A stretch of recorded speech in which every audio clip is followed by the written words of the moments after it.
नमस्कार, स्वागत है आप सभी का इस चैनल में। मैं हूं आपके साथ भावना शर्मा और मैं आपसे आज बात करूंगी षटतिला एकादशी के बारे में।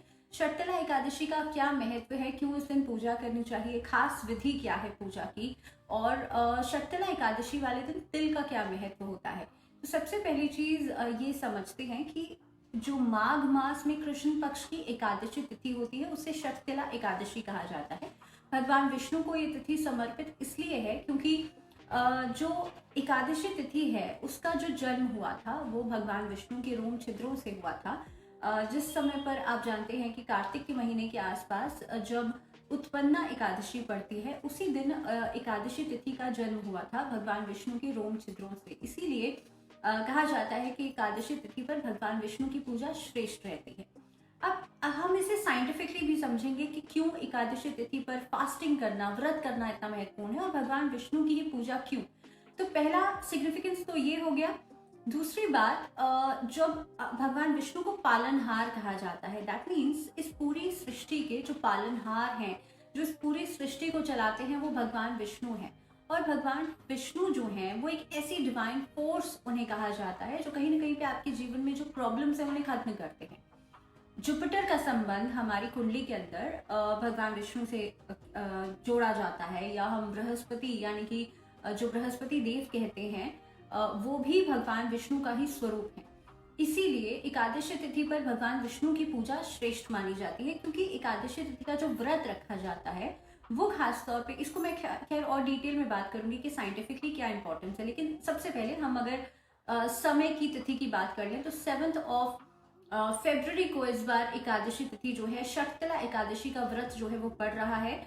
सुबह 7 तारीख को सुबह 6:28 से एकादशी तिथि की शुरुआत हो जाएगी, जो रहेगी 8 तारीख को सुबह 4:47 तक। तो तकरीबन पूरा दिन रहेगा एकादशी तिथि का। तो इसीलिए 7 तारीख को एकादशी तिथि जो है वो सही मानी जाएगी, इस दिन व्रत करना सही माना जाएगा। अब दूसरी बात कि इस दिन भगवान विष्णु की पूजा आपको करनी है, रविवार के दिन पड़ रही है तो तुलसी का इस्तेमाल आप लोग नहीं करेंगे। दूसरी बात यह है कि इस दिन तिल का महत्व बहुत ज्यादा है। अगर हम नाम से समझते हैं तो षट तिला यानी कि 6 और तिल, तो इसका महत्व समझिए। 6 तरह से तिल का इस्तेमाल करना पड़ता है इस दिन, एकादशी तिथि वाले दिन। आपको करना ये है, तिल से आपको स्नान करना है, तिल का आपको भोजन करना है, तिल का आपको उपटन लगाना है। दैट मीन्स जब आप नहाएंगे उस समय पर आप अपने हल्दी मिला लीजिए, उसमें बेसन मिला करके उसका उपटन बना करके उसमें आप तिल का इस्तेमाल कीजिए। उसके अलावा आपको तिल से हवन करना है, तिल से आपको तर्पण करना है। तो ये कुछ चीजें हैं, ये कुछ तरीके हैं, विधि है जिसका आपको जिस तरह से आपको तिल को इस्तेमाल करना है षटतिला एकादशी वाले दिन। साथ ही में माघ जो महीना होता है, माघ का महीना दान के लिए बहुत खास माना जाता है। अगर हम माइथोलॉजी की कथा के हिसाब से देखें तो एक माइथोलॉजी की कथा ये मिलती है षटतिला एकादशी से जुड़ी हुई, जिसमें कहते हैं कि एक ब्राह्मणी थी जो पूरे अपने जीवन काल में उसने बहुत ज्यादा तप किया, एकादशी का व्रत किया पूरे पूरे महीने, लेकिन उसने भोजन का या अन्न का दान नहीं किया। तो इसीलिए भगवान विष्णु ये एक तरह का मैसेज देते हैं कि माघ का महीना जो होता है वो बहुत खास होता है, और इसीलिए उस ब्राह्मणी को एक घर तो मिला लेकिन वो भरपूर नहीं था, परिपूर्ण नहीं था हर चीज से। तो इसीलिए माघ का महीना सबसे श्रेष्ठ माना जाता है दान के लिए, ध्यान के लिए, स्नान, किसी भी पवित्र नदी में स्नान के लिए। तो ये जो खास तौर पे तिथि है वो बहुत खास है। अब आपको पूजा कैसे करनी है, आपको सुबह उठना है, स्नान करने के बाद तिल से, जैसे मैंने कहा, तिल को स्नान में जरूर इस्तेमाल कीजिए। अपने नहाने के पानी में थोड़ा सा गंगा जल और थोड़े से तिल जरूर डाल करके आप लोग स्नान करें। इसके अलावा आप लोग तिल का उपटन जरूर लगाएं, तिल का दान जरूर करें, तिल का भोजन जरूर करें, तिल से आप आहुति जरूर दें और खास तौर पे तिल से तर्पण जरूर करें। तो ये कुछ तरीके हैं जिससे आप जो तिल का आप इस्तेमाल कर सकते हैं इस दिन। इसके अलावा जैसे मैंने कहा पूजा की विधि, तो आप लोगों को इस दिन दान जरूर करना चाहिए, विष्णु भगवान की पूजा जरूर करें और विष्णु भगवान के साथ माँ लक्ष्मी की पूजा जरूर करें। अगर जीवन में फाइनेंशियल प्रॉब्लम्स बहुत सारी हैं तो इस दिन भगवान विष्णु और माँ लक्ष्मी की पूजा साथ में करें। हो सके तो श्री यंत्र अपने घर के नॉर्थ ईस्ट डायरेक्शन में जरूर एक स्थापित कर लीजिए।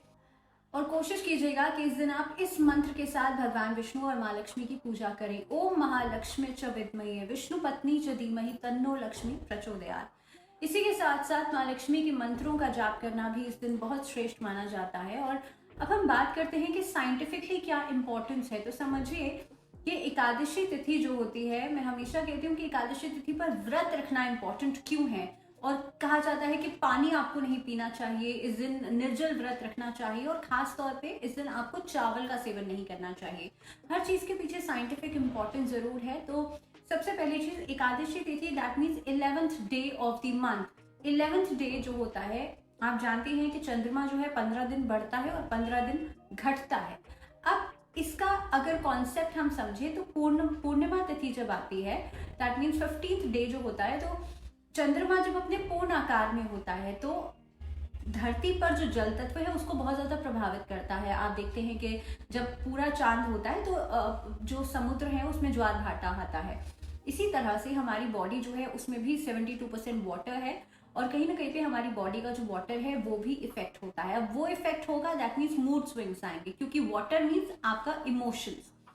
तो क्योंकि पूर्णिमा तिथि वाले दिन इमोशनल वेरिएशन बढ़ जाता है, इसीलिए उससे 4 दिन पहले एकादशी का व्रत किया जाता है। अब एकादशी के व्रत में कहा जाता है कि आप चावल मत खाइए, आप निर्जल हो सके तो, आपकी अगर हेल्थ अलाउ करती है तो आप निर्जल व्रत रखिए। चावल नहीं खाने के पीछे कॉन्सेप्ट ये है कि चावल में पानी का इस्तेमाल, चावल की खेती में पानी का इस्तेमाल किया जाता है, इसीलिए जब आप चावल का इंटेक करेंगे दैट मीन्स आप कंज्यूम कर रहे हैं वाटर को। इसका मतलब यह है कि आपके अंदर वाटर वेरिएबिलिटी बढ़ जाएगी, और जिस पर्पस के लिए आप ये व्रत रख रहे हैं, दैट मीन्स अपने माइंड, बॉडी एंड सोल का प्योरिफिकेशन, आप एक एम को साध करके व्रत रख रहे हैं कि आपका जो माइंड है वो बैलेंस रहे, माइंड, बॉडी एंड सोल का प्योरिफिकेशन हो, वो नहीं अचीव हो पाएगा क्योंकि इमोशनल वेरिएबिलिटी बढ़ जाएगी। तो इसीलिए इस दिन आपको निर्जल व्रत रखना चाहिए। इसी दिन इसलिए व्रत जरूर रखना चाहिए क्योंकि आप देखेंगे कि आप तामसिक आहार का सेवन नहीं करेंगे इस दिन अगर आप फास्टिंग करते हैं तो। और बहुत जरूरी ये भी है कि आप फास्टिंग करें तो आपका जो स्पिरिचुअलिज्म से आप कनेक्टेड रहेंगे, क्योंकि एकादशी तिथि अगेन पूर्णिमा तिथि से 4 दिन पहले पड़ती है। और एकादशी तिथि हमारी माइथोलॉजी में भी बहुत सारी कथाएं, हम इस पे और वीडियोस में मैं और बात करूंगी कि बहुत सारी कथाएं मिलती हैं जो जिसमें पता लगता है कि एकादशी तिथि इतनी ज्यादा महत्वपूर्ण क्यों है। एक और छोटी सी बात आप सबको बता दूं कि तिल का इस्तेमाल, देखिए एक तो साइंटिफिकली हमारे हर त्योहार के पीछे एक साइंटिफिक रीजन जरूर दिया जाता है।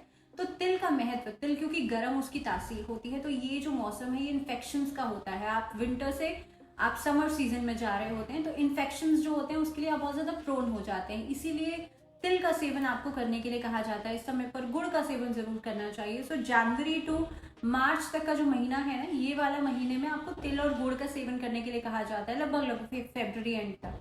ये एक साइंटिफिक रीजन हो गया। लेकिन दूसरी बात, हमारी माइथोलॉजी में एक और कथा मिलती है जिसमें कहा जाता है कि तिल जो है ना, उसका जन्म, जो तिल निकले थे वो भी भगवान विष्णु के शरीर में से निकले थे, उनकी नाभि में से। तो कहीं ना कहीं पे आप देखेंगे कि जो तिल की उत्पत्ति हुई थी वो भी भगवान विष्णु के अंदर से ही हुई थी, इसीलिए तिल का इस्तेमाल एकादशी तिथि पर, तिल का दान करना वो बहुत श्रेष्ठ माना जाता है। तो मैं आशा करती हूँ कि ये जो शक्तिला एकादशी है ये आप सबके लिए खास हो, ये खास उपाय आपके जीवन को सरल बनाए। और एक बार फिर से आप सबको इस दिन की शक्तिला एकादशी की बहुत बहुत शुभकामनाएं। आज के लिए फिलहाल मुझे दीजिए इजाजत, एक और वीडियो के साथ आपके सामने फिर से हाजिर होंगी, लेकिन तब तक के लिए नमस्कार।